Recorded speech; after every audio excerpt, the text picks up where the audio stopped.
Hi, everyone. Welcome to the Asian Hustle Network podcast. Today, we have a very special guest with us. His name is Richard Wang. Richard is the CEO of the global educational technology company Coding Dojo, a venture partner with NextGen Venture Partners, and serves as a committee member for various future of work and education-focused leadership councils.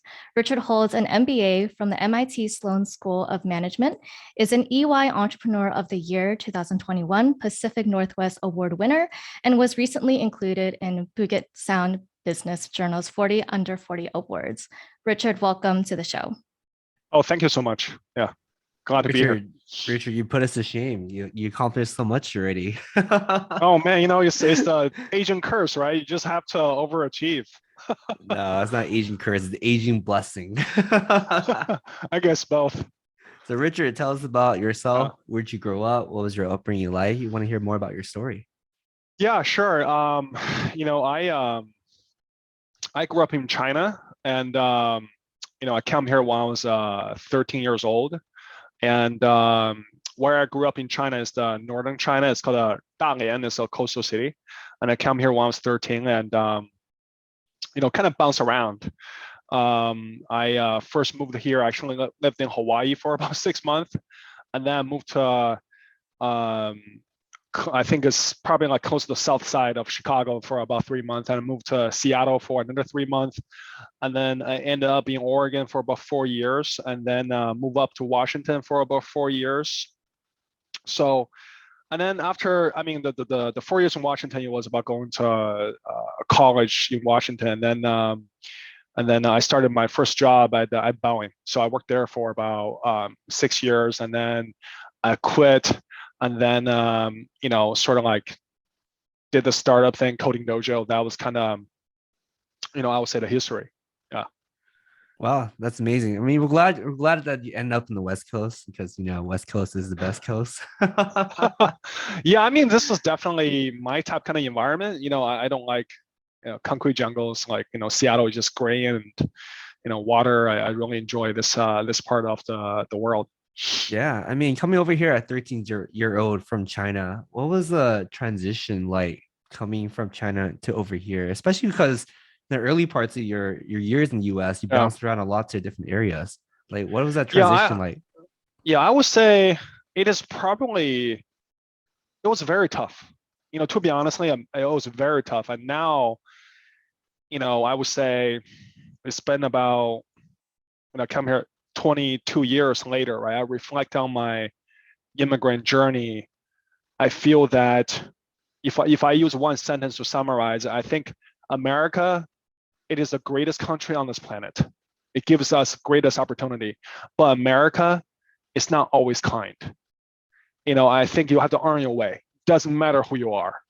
And I think that was a really tough transition because when I first came here, I couldn't speak a word of English. I airdropped in, and everything that I do, I have to use a dictionary. And then especially when I end up in Oregon, the entire town has about 1,000 people. I was in actually a boarding school. It has 100 kids, and now it's only Chinese kid. And it was extremely tough, and just it's two different cultures. When I was growing up in China, I was actually in a military style boarding school since I was 8.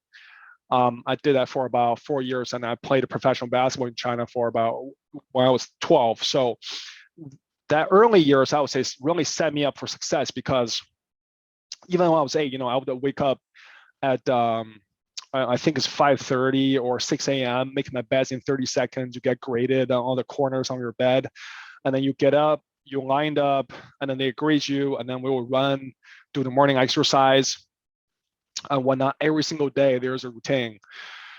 And then when I was 12, I got selected to play Chinese the basketball system because select kids from such an early age. So at that age, we will be training 3 times a day. I will get up at 5 a.m. We train at 5:30.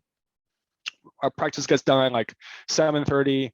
I would eat breakfast and then for an hour, and then we'll go back to our dorms, take a nap, and then we'll train again after lunch. And like 2 or 3, and then we'll train again after dinner, like more like endurance, like running, like in the morning is weight training, afternoon is it's basketball skills, and then in the evenings will be more about endurance training. And so, I think that training really pull out the grit into my own character, the discipline, the grit. That was extremely tough. I mean, I think that was the hardest thing I have ever done. And then coming to the US, I think that was a tough transition, more just on the culture, the communication. I think that was what was really tough. And so I would emphasize on that a little bit. It was not easy because just totally different respect systems. And, in China, you would never have kids making fun of you, or, but even back the day when I first come here, right? Like people will call, say like, call me chink, say you're gay, those kind of things you just never, like today you would talk about, say that's racism, whatever, but back the day when you first come, I mean, that was 2000. I mean, at that time, there was no Me Too movements. There was no, this Black Lives Matter movements. Those things are just so common. You just like, move on, you don't let it get those kind of things bother you. Yeah, I absolutely agree. I think like at that time, it happened so often that not a lot of people were talking about it either because we didn't really know how to respond to that, right? And so it's like one of those things that kind of we just brushed it off. We don't really pay much attention to it. And I think that's the sad part about it. But I'm glad that you were able to kind of reflect back and think and realize that those things were happening. And that does seem really intense, like all of that training. How do you think all of that training and that discipline and just staying consistent in all of that training, how do you think that has like contributed to your role in your entrepreneurial journey? Like, do you think it has played a big part and a big role in your entrepreneurial journey? Yeah, I'm a very structured person. Even till today, I wake up every day about 5 a.m. and then I'll, everything in my day is kind of timed by like 5 to 15 minutes increments, in the sense I wake up, I shower, I get my coffee, I go for a 20-minute walk, and then I start my emails at like 5:45.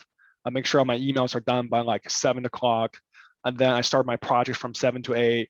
I take my daughter to, take care, and then the day just starts, right? And so I think that discipline system and really just a grit really contribute to my success today, because, running a startup is extremely hard. There are moments where, you see those press release, oh, Coding Dojo win this award, or like we raised this much money, but the sacrifice that the psychological, mental toll on yourself, it's probably some of the toughest things somebody have to go through. I've been doing this for for like the past like 8 to 10 years. Is seriously, it's tough. I mean, you get PTSDs and from stuff. It is not easy. So yeah. Yeah, I can't I can't imagine what you go through as a founder, right? I mean, we consider ourselves founders too, and we talk to like almost 200 founders in this podcast, and the similar story persists. It's hard, it's difficult, and the most successful founders have structure and discipline, right? Yeah, I would say definitely the structured discipline will help you. Just nowadays we talk about mental health, right? It just that never existed until now. It just in my stressful times, I will have like anxiety attacks, panic attacks. Sometimes it comes on like once a week. I just know like, hey, I need to relax. There's too much things going on. Those type kind of experiences, and with, especially if you have like a significant other, like my partner, my wife, is super hard on both of us. Yeah, absolutely. Go ahead, Brian. No, you can go ahead, Maggie. Go ahead. Okay, so I wanted to kind of jump into your entrepreneurship journey. You jumped into entrepreneurship immediately after college. I think there were a couple of startups that you had founded. One was ThinkBird, the other was Mentor 2.0. Those, I think ThinkBird, it doesn't exist anymore, but fresh out of college, going into entrepreneurship, what was that experience like, and what did it teach you? Yeah, I think, because also my father was an entrepreneur, in my family, I'm the first generation that went to college. My grandparents can read or write. My parents, they only have, this is in China, so they only had a high school education because Chinese Cultural Revolution, right? There's a whole generation of people, they never got the opportunity to go to school. And so I was really inspired by my father's path, because when he was a successful entrepreneur back in China, I always followed his. I just always watch him from the side and see how he conduct business and the way how he think about business. And I was just really inspired. I was just really inspired about what he's doing. And I just thought, hey, you know what? When I grew up, that's some of the things I wanted to do. I think that I think there's also this fiction within Chinese Asian families in the sense that they're like, hey, we sacrifice all this much to send you to the U.S. Why do you want to work for yourself, right? Like start something that doesn't make any sense, And so I think there was a lot of fiction in that. But I think it's really in the sense that I did those two things. I just thought, hey, there was a need in the market, and I believe I can create something that adds value, that truly adds value. That was really the call to action. It was like, hey, I saw there was a problem, and I don't think this paper coupon was like sufficient enough to address the need of college students. Therefore, I wanted to start a platform to get all the local businesses has like their own WordPress web page, and we charge them a fee since they're not good at like managing web pages, and have students just log on to their website to download their coupons. That was a Thinkific idea, right? So that was really just the thing. I feel there was a need, and I can do a better job, and then let's do it. So that was the genesis of that. Yeah, I mean that's really, really cool to hear that Richard, that story, that finding the market gap, finding the need, and taking action, especially at a young age, right? Where it's like there's so much doubt, but luckily you have your parents, you have your dad as a role model to kind of push you through that. And I want to hear more about your journey creating Coding Dojo, right? Because I definitely heard this company for years and years, because my background, I'm a software engineer. Right. Mm-hmm. So I definitely heard of your platform. And when your team reached out to me, I'm like, hell yeah, like Richard reach out to me, I'm down. I want to hear about Coding Dojo for sure. Yeah. So, I think Coding Dojo really holds a dear spot in my heart because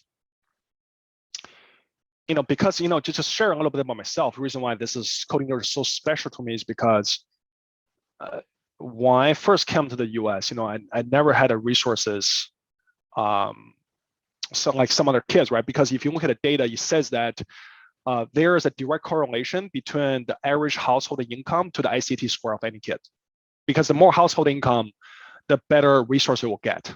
The more likely the kid will go into a better school, because our property tax funds school systems, and so it's kind of like there are a correlated relationship there. And so when I first come here, my parents never went to college, and so for me it's like a brand new thing. And then I think 2 weeks before I took the SAT, the college counselor gave me this this Princeton review, all dried up, like things start to curl, like in this thick ass book, right?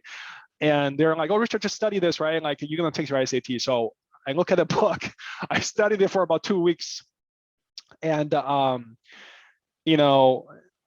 got 800 out of 1600 on my SAT, right? Half. And then they're like, oh, take it again. Statistically speaking, you're gonna get better score. So I was like, okay, I took it again. I got like, I think 760 out of 1600, right? And then at that time, I applied to every single school in Washington, and then I got rejected by every single one of them. And Central Washington University accepted me based on conditional basis.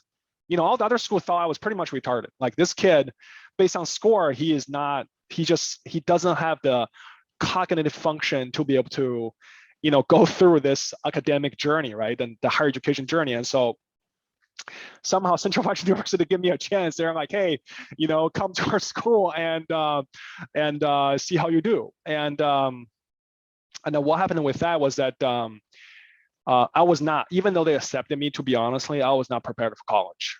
American high schools, what I didn't realize was that I used my third grade Chinese math carry me all the way through high school. It's not like a joke, right? Like third grade math skills in China would carry me all the way through like a US high school.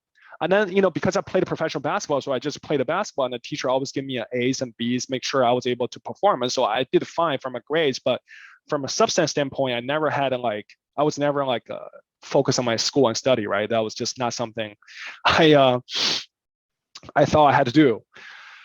And so after the Central Washington, it was tough actually. Even when I started at Central, it was like a third tier school, bottomly ranked.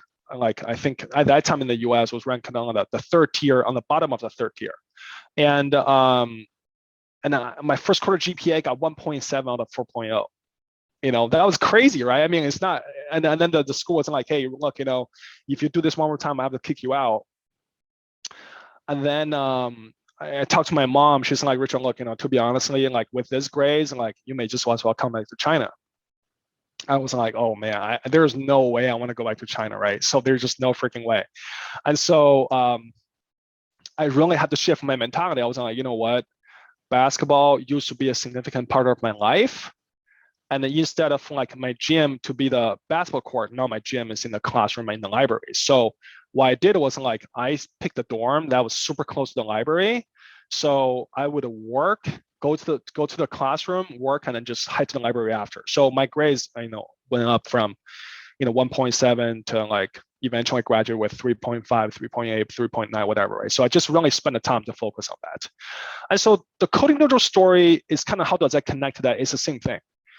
Back in, actually I'll share this with somebody else. Back in the early 1980s, the people who can make 3 times the salary are the ones that can speak English in China. When China first opened doors in the late 1980s, the people who can make 3 times salaries are the ones who can speak English, because they're working for multinational companies, and then they can get a better pay, and they have the opportunity to come to the US. And then nowadays, you look at the society, the same thing, where people who can make 3 times more, it's the people who can speak coding, who can speak data science, who can speak design, who can speak the languages of the 4th industrial revolution, which is the AR, VR, data science, the under layer of the coding that's powering everything. And so that's what's so special to me, because now, the people that have a service are truck drivers, are barista, are Uber drivers, and these guys, immigrants. We had immigrants come here, never touched a computer, from Africa, and they got a software developer job afterward. So it's like, I've been an underdog. I never had a chance. We built a platform to service other richers in the world who are black, white, yellow, and whatever color they might be. It's give people the second chance so that their lives can be empowered to manifest what they wanted to do. So really, it's like, in a selfish way, it's like build a platform to help other people who may not have this opportunity. Our mission is about transforming lives through digital literacy. And so, that's what this is all about. It just really, it's about empowering others. Just imagine you graduate from college, you got some kind of psychology degree, and then you end up being an Uber driver or barista, and then you carry out that loan, you make paycheck to paycheck. That is extremely painful. Even as an immigrant, right? The value proposition, if we think America as a product, the value proposition of this product, it's about opportunity. It's the fact that you can make it. But today, just because you have a college degree, you still get stuck. And so I really hope Coding Dojo is a way to proliferate and democratize opportunities, and leveraging the skill sets we can provide to people. That's the reason why this work is so close to me. That's why, speaking of startups, speaking of passion, getting me out of bed every day, this is really the reason why. It's because of transformation we are able to make.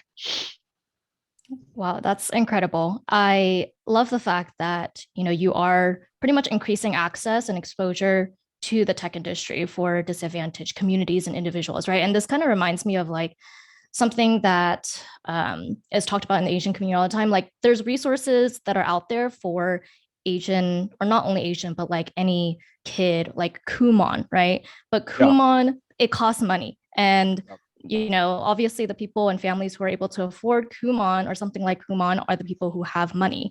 And disadvantaged families and communities aren't able to access resources that will be able to provide their children with better resources and education, right? But you are pretty much providing this resource to people who won't be able to afford programs that cost like $50,000, or who don't have the time to go through like 4-year programs. And I think Coding Dojo, it's like much shorter than that, right? It's actually more affordable than the other ones out there. So it's just incredible what you're doing in terms of providing and increasing access to those disadvantaged communities. Yeah, thank you. What we say here is that talent is evenly distributed, but opportunities are not. And we even partner with Jewish Family Services, where we pay refugees to actually go through a program so that we can reduce all the frictions in their daily lives, so we can fully dedicate the time to be able to do this. So we try to do as much as we can to refugees and immigrants, because that's my background. So I'm trying to a little bit biased towards that community as well, just trying to do the best we can to to see how we can make an impact. Amazing. So we actually went through a bunch of articles on Coding Dojo, and congratulations. We saw that, you had secured $10 million recently to train more software engineers. And you guys have grown so fast. I think within the first 2.5 years, Coding Dojo's team increased revenues by 10 times and the enterprise value by 20 times. And it's just amazing how fast it has grown. That just goes to show how much of a need there was for something like Coding Dojo. I want to know what kind of struggles and I guess, experiences you went through as a result of growing so fast, and how did you kind of overcome those struggles as a team? And I know earlier you mentioned breaking down panic attacks. I do want to talk more about that, because I feel like that's actually more common with founders than we think. Right. And thank you so much for putting that in the open too, because it's not easy to talk about. But I just want to hear about your experience. Yeah, thank you. I feel like, for these type kind of mental health things, that the more we talk about it, the more open I am, actually, the better it gets. It's kind of like the first you got to say, hey, I do have a problem, right? And when you hear a founder say, oh, I have suicidal thoughts and those type of things, that is common. I experienced it myself. I think, two dimensions to this. I think the first dimension, just about the growth itself. I feel that running an education business, education services company, and have transformation in your mission statement is extremely hard. One thing I tell my team is that every single dollar that we get from our customers is a $1 of trust token they put into us. So we can't take that lightly. And when we grow, it breaks, like every single time we experience growth, it's just natural to have breakdowns, because you need a bigger infrastructure to support this new demand or this new supply or a different type kind of customers as you grow. So one of the things that I tell my team is that, when the egg break from the inside, it's life. When the egg break from the outside, it's death. In the sense that we have to disrupt ourselves before the market disrupts us, before the customer disrupts us. It's extremely uncomfortable, but if we're being disciplined about having a positive relationship with the pain of disrupting ourselves, it's going to be much better than the market disrupts us. And also, Jack Welch would say, when the external speed of change is greater than the internal speed of change, it's just a matter of time you're going to be dead already, right? And so those are some of the conversations I have with my team all the time. And it's not easy, right? Because now the company is bigger. There are personalities, and even though I come from Boeing, so I know what politics looks like. Even I try to cut as much politics as I try to, there's still people have feelings, and we gotta make sure they are being valued. And so when organization structure change, processes change, you are playing into the power structures of the organization. So somebody's gonna get emotionally get hurt, right? So I think one element is just dealing with people. And second, I would say actually second is still just about hiring the right people. I think that's 90% of the work. I think, in the early stage of the startup, you don't feel as much as pain, in the sense that you just gotta make sure you have a right product, you have a product market fit, and then you gotta start to drive traction metrics, drive the revenue, right? But as you start to get to 50 people, 100, now we're at 200, you just realize that, man, everything is about people. I tell my team this, and look, every single one of you, actually, it's not our platform is the intellectual property of Coding Dojo. It's each one of you, the people, is the intellectual property of Coding Dojo.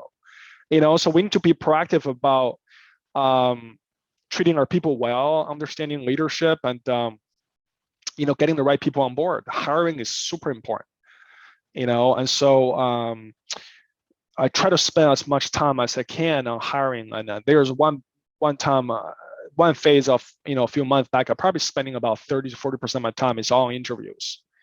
Because if you hire the right people, it just becomes much easier. Culture fit, capability fit, career phase to company fit, and a certain value fit. And so those are super important. I think that's one dimension of it.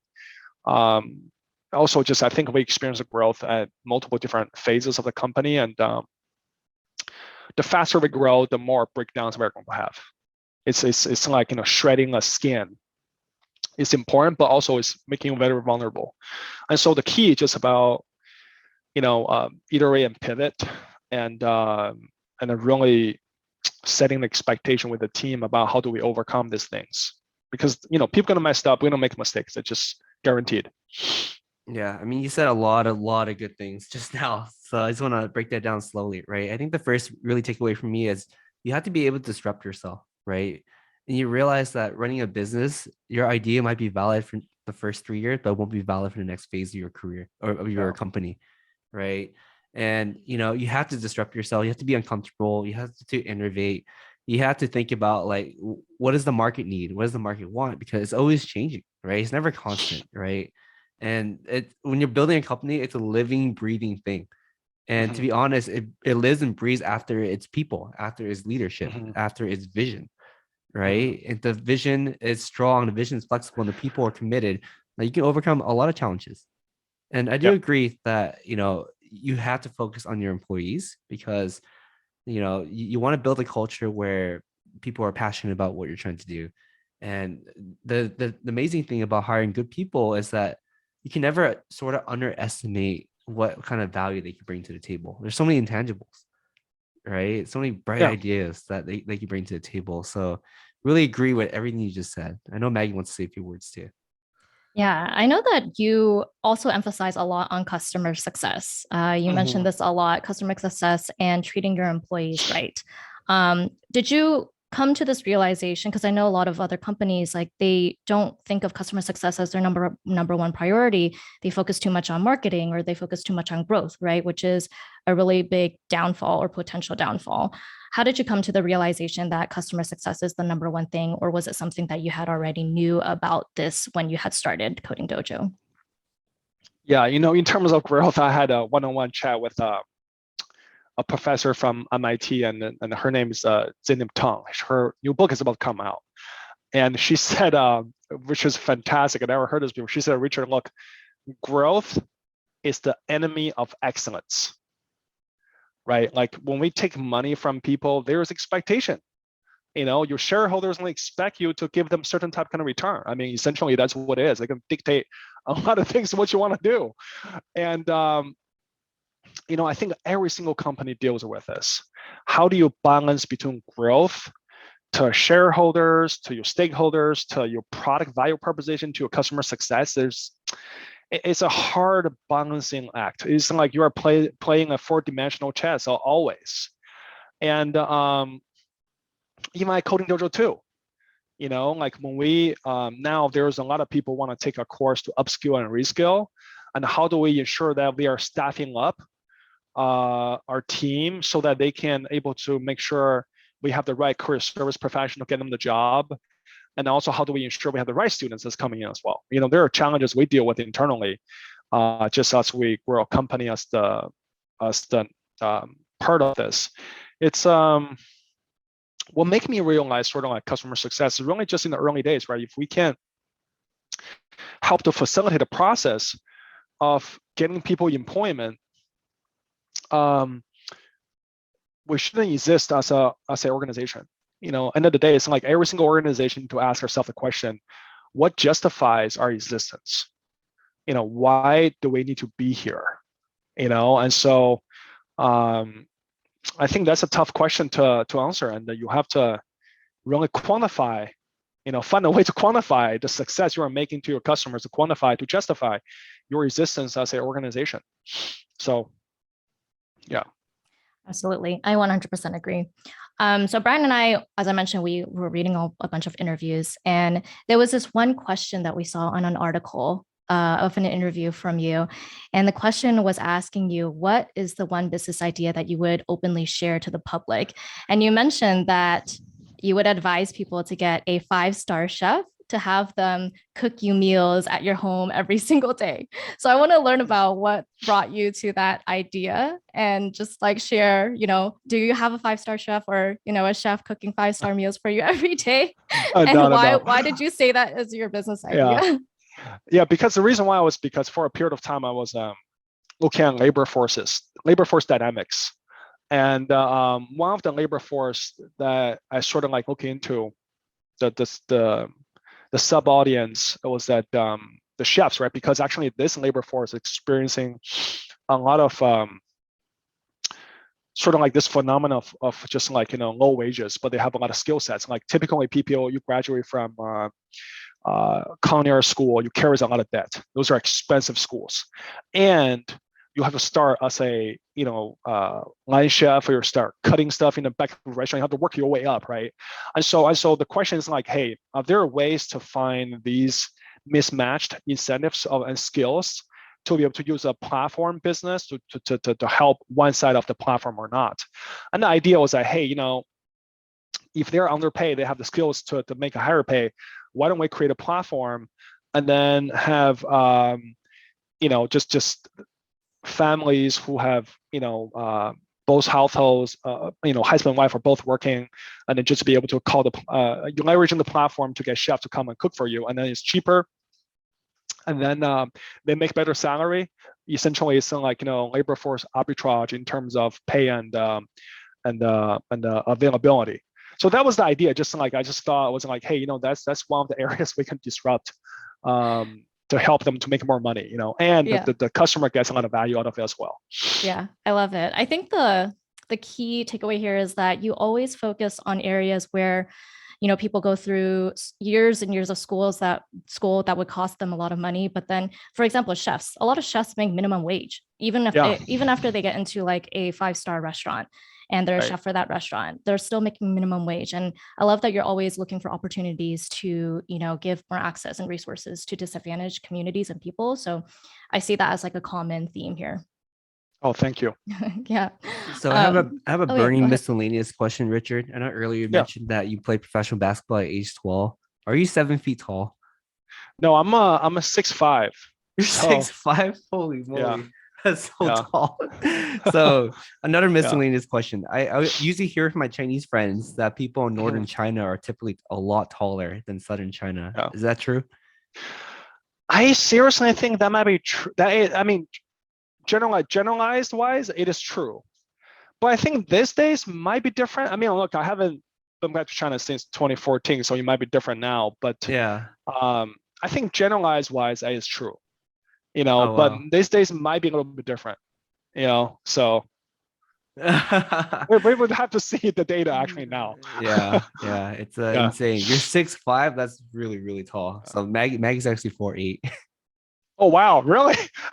Yeah. We have to stand next to each other one day. Yeah, exactly. I have to come to visit you guys. Yeah. So I am curious about one other thing. So Coding Dojo, I mean, you guys started out in 2 different cities, San Jose and Seattle. Is that correct? Yep.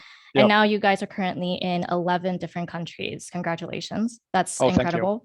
There was talks or, just articles about you having plans to expand to over 24 countries by the end of the year.